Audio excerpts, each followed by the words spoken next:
What's up guys, Mike here with Padbangers.com today with a new gear check, and today I'm gonna talk about the Yamaha HS8, the Yamaha HS7 plus the additional subwoofer HS8S.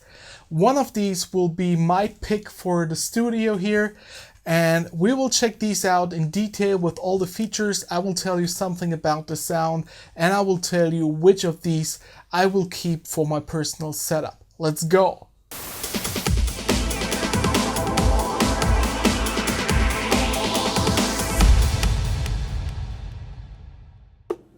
Alright, so here we have them, the Yamaha HS7 and the HS8 monitor speakers. There's also a smaller version of the HS7, it's called the HS5, but I do a lot of bass music, hip hop and electronic music, so I need a lot of bass, and the HS5 would just not fit my needs, so I will put my focus on these two models right here. Let's talk some facts. The HS7 have a 6-inch woofer and a 1-inch tweeter. It's a 60-watt woofer and a 25-watt tweeter, which gives it a total of 85 watts per speaker. The HS8 comes with a bigger 8-inch woofer and the same 1-inch tweeter. With a little bit more power. The woofer goes with 75 watts of power, and the tweeter has 45 watts, which makes a total of 120 watts per speaker. As you can see, the design is pretty close to the classic Yamaha NS10, the classic speakers, and I really dig the design. They come in black and white. I probably go and switch out my speaker that I choose for keeping in the studio to the white model, because all my studio furniture is white, so they will fit very nice. But also the black ones, I think they look really good. The quality is very nice. They come in a wooden frame. These parts here are metal. Also the Yamaha logos, they light up when you power them on. That looks really nice. Compared to the previous models, the HS80M and the HS50M, they had these little holes here in the woofer where you could see the cables. Now the whole cone here is closed, which I prefer. It looks a little bit cleaner. There's also these metal frames right here to protect the tweeter, which come in very handy. When we turn them around on the back, they look exactly the same.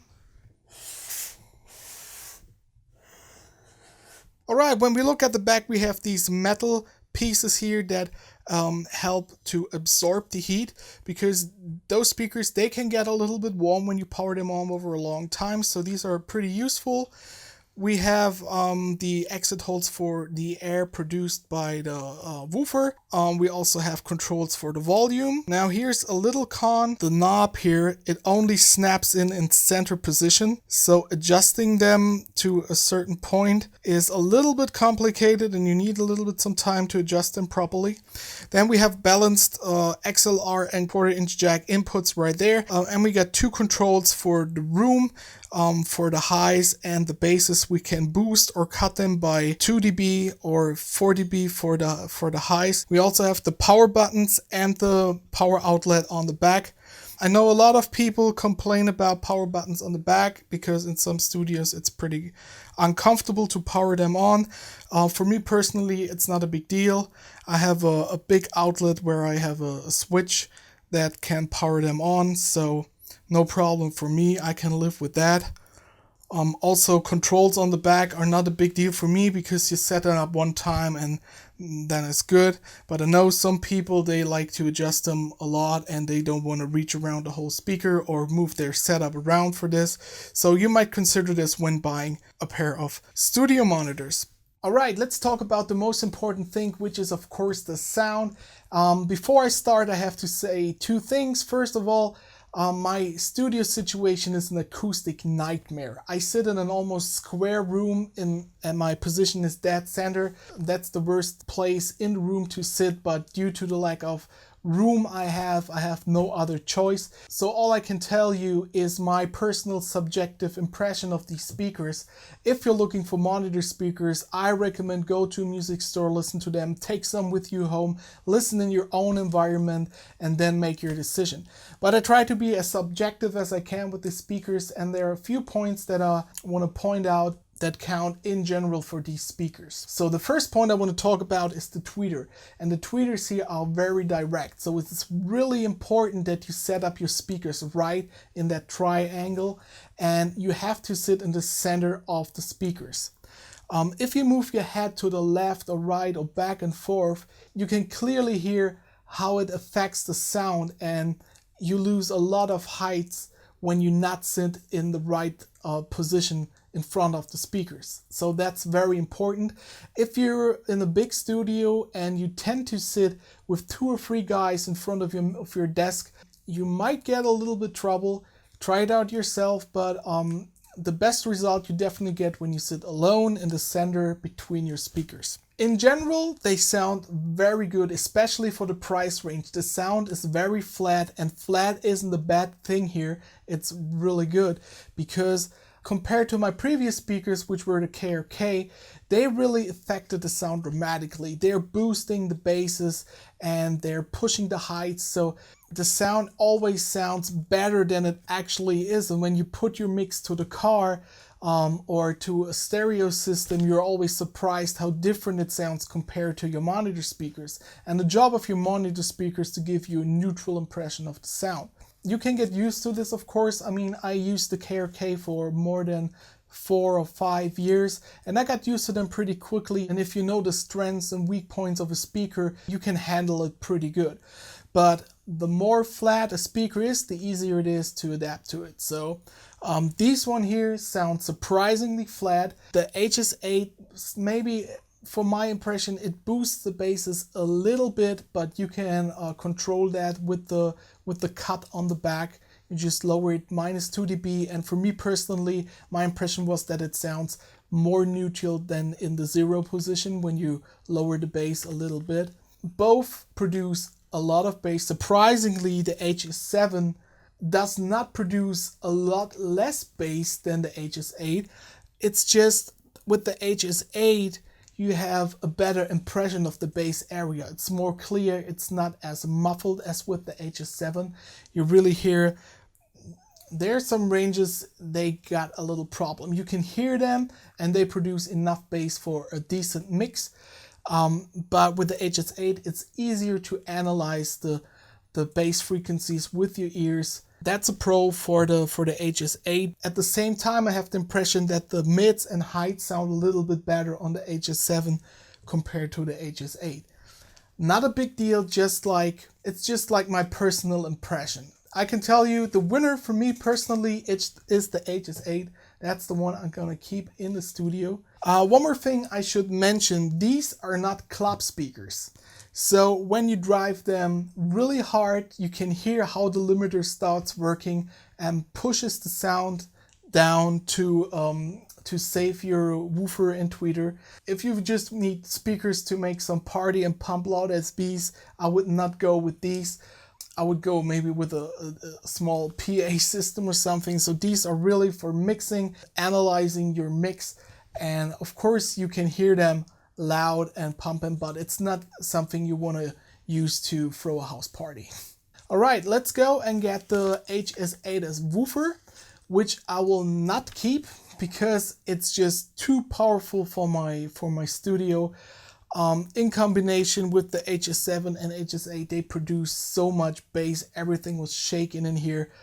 Really powerful. I brought them over to my friend's house and we heard them in a larger room, and it sounded really nice in combination with both of these. It really takes some load from the woofer, and the sound is enhanced with both speakers and the subwoofer.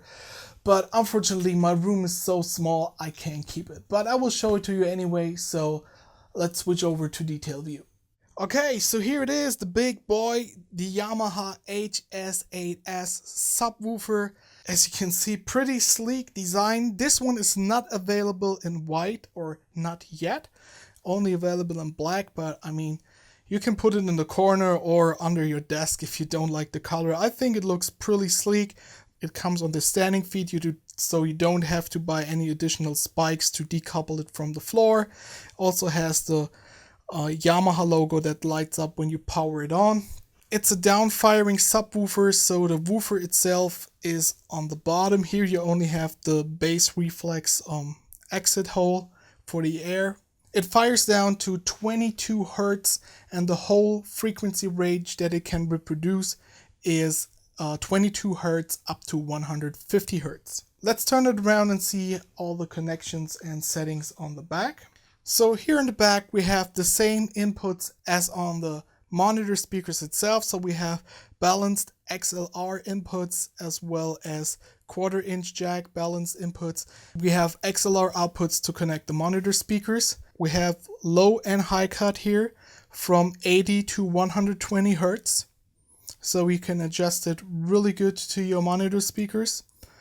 We have a phase switch for normal and reverse phases, a volume knob, and on the bottom is the power button and the outlet, and of course some metal to absorb the heat.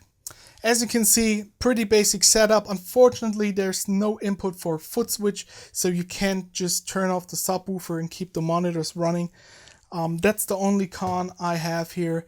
Sound wise, again, it's really good. It gives you a clear sub bass, very nice for mixing.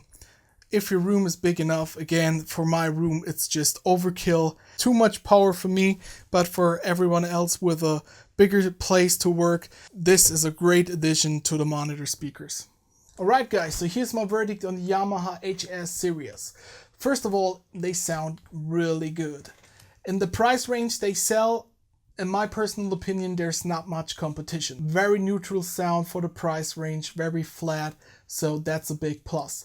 The second thing, not too important, but I love the design of the classic NS10, and I also love these in the white color combination. They just look good in the studio, and we all love some eye candy, don't we? The third point is the build quality is really good. They seem very solid, very sturdy. Also the metal applications here and the mesh in front of the speaker. So yeah, the quality is just very nice. Now the few cons I have to mention. For some people it's a con, for me personally it's not really a con. The volume and the settings are on the back. The only con I have with the volume knob is that it only snaps in center position and it floats between 0 and 100. It's a little bit tough to bring it to the right direction and set these up exactly the same. But yeah, you can live with that. You set it up one time and you let it stay right there. The second con I have to mention is that there are less room controls on the newer models than on the previous HS8M. It's not a big deal. For me personally, the few controls they have on the back here is enough to adjust it to my room, but it might be a con for you. The third thing I have to mention is that the subwoofer has no input for a foot switch. That's a pity for a subwoofer in that price range. I think they should have added it, maybe with the next model. But it is how it is. I think it would be a nice feature, but not everybody needs it, so you have to decide. Okay, that's it for this time. Again, my personal winner of this series is the HS8. It fits my studio perfectly, produces for my environment the best sound. Subwoofer, really good if you have a big room. In a small room like mine, it's just overkill. It has too much power. But I don't know, if you want to make your neighbors hate you for life, go and get one of these bad boys and turn it up for your neighbors. That's it for this time. I hope you enjoyed the video. If so, please give it a thumbs up, share it with your friends, come over to facebook.com/Padbangers, give it a like, subscribe to the channel for more videos. I hope to see you guys next time. Peace out.